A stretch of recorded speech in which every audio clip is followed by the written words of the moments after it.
We're in the Green Lady in Caerphilly today, which is a great pub in Caerphilly. The reason why we're here is we come back after 5 years because this is where Esports Wales was founded. So we brought a jersey with us, but funny enough, one of the board members was located or living at the time not far away from the pub. So we come down and we met here to sign the papers and to found Esports Wales. We decided on a Welsh pub.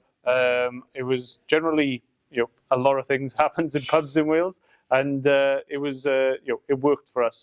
I was currently working a full-time employment, so was Kieran at the time. So coming together was a great place for us to sort of join in the evening. We was able to grab some food, grab a drink, and sign the papers. We found Esports Wales as a community interest company. The main reason we found Esports Wales was we wanted to develop esports within the country. Both of us had a good idea, me and Kieran, who's the founding members, on how we wanted to develop and how we wanted to increase the sort of the scene within Wales. So by doing so, we founded Esports Wales, and then it's snowballed over the last 5 years, and it's grown into the national body for Wales.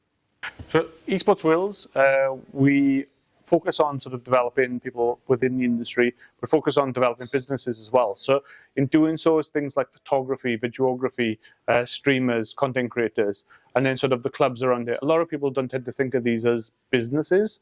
Even when we started Esports Wales, we kind of looked at it not as a business, but they are businesses. And in doing so, we tend to support people in those industries and how we can sort of help them move to the next step, how they can gather connections, how they can network, how they can market, how they can build their business and build their brand to be better, more revenue into Wales, more revenue into the esports industry as well. So the industries, the clash of industries and traditional industries in Wales have grown quite well. So where we've started to see more traditional clubs, more traditional football clubs, rugby clubs, even the Green Lady now runs D&D nights, runs sort of gaming sessions, tabletop sessions, and it's a great way for the community to come together and build those connections, which we would have done, previously in darts, pool tables, and sort of doing that. And this is the new demographic, really, what they're after. And it's a new way to engage the community. It's a new way to get involved. So definitely come down to Green Lady and experience some of those events. Hello, I'm Matthew. I am here today to receive this fantastic T-shirt on behalf of esports. And I am the General Manager of the Green Lady. I think it's amazing that we have an origin of the esports tied to our site as a Green Lady. We are a very old school sort of pub, and to know that we've got ties in with a new up and coming modern feel, fantastic. Very shocked to find out that it was founded in the Green Lady in 2019. I think it was something I would never have guessed would ever be something a site like this was capable of back a year ago. I think it's essential that we intertwine the two communities now as a pub. We need to grow. You see lots of pubs closing on a regular basis. If we continue to do the same old-fashioned ways and means, then we wouldn't necessarily close, but it would mean that we were missing out on a fantastic demographic that just seems to be growing. I think since we've tied up with yourselves, it's been a fantastic growth of something that I wanted to get into. When I first joined the Green Lady, I was looking at my own sort of gaming. It's something I do myself. So for us to be able to reach out to communities that would never have potentially walked through our doors, it's just a fantastic part to be a part of.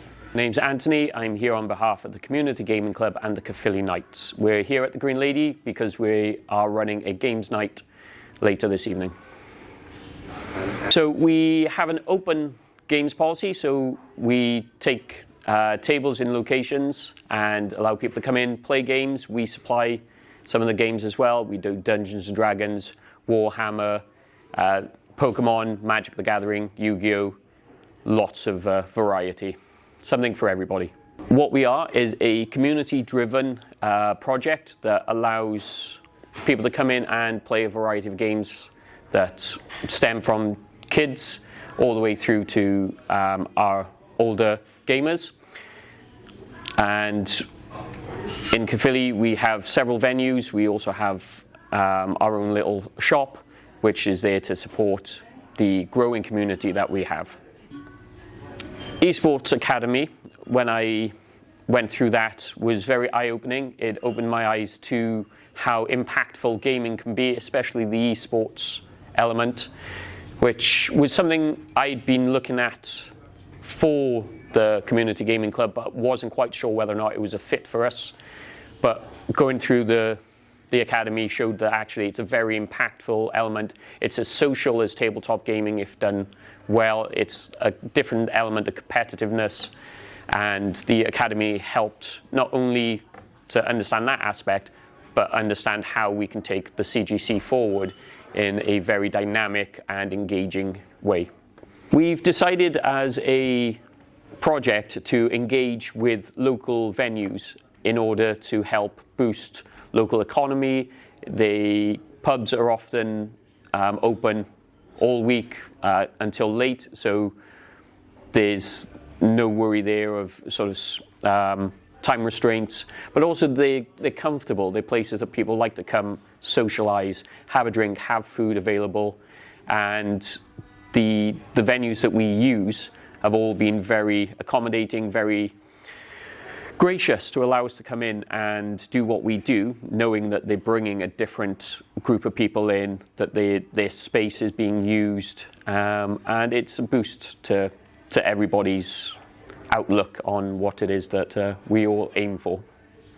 So the youngest regular attendee we have is probably 4 months old. Obviously, they don't get involved with the gaming, and are brought along by their parents. But we have games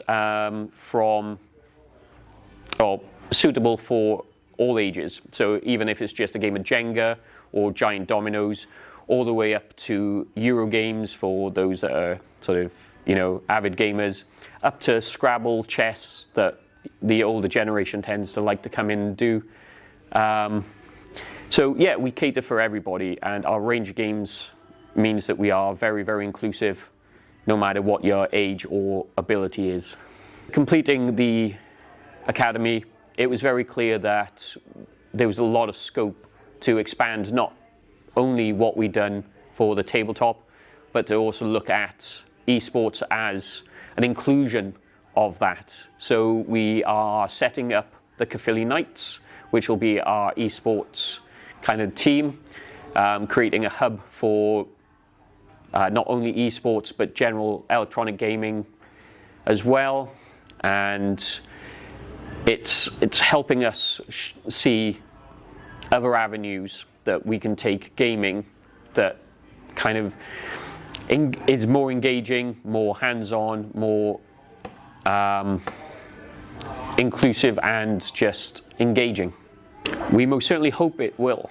The Knights, as I say, is all electronic, but what we're hoping to do with that is not have our teams and our players sort of scattered and sat at home doing it. We want them to come in. We're looking at pizza nights, fish and chip nights, get people in not only then to esports, but to have a go of tabletop games while they're there, because it builds a different dynamic, different type of team play, and really use what we have to really build social skills as well as their ability to play games.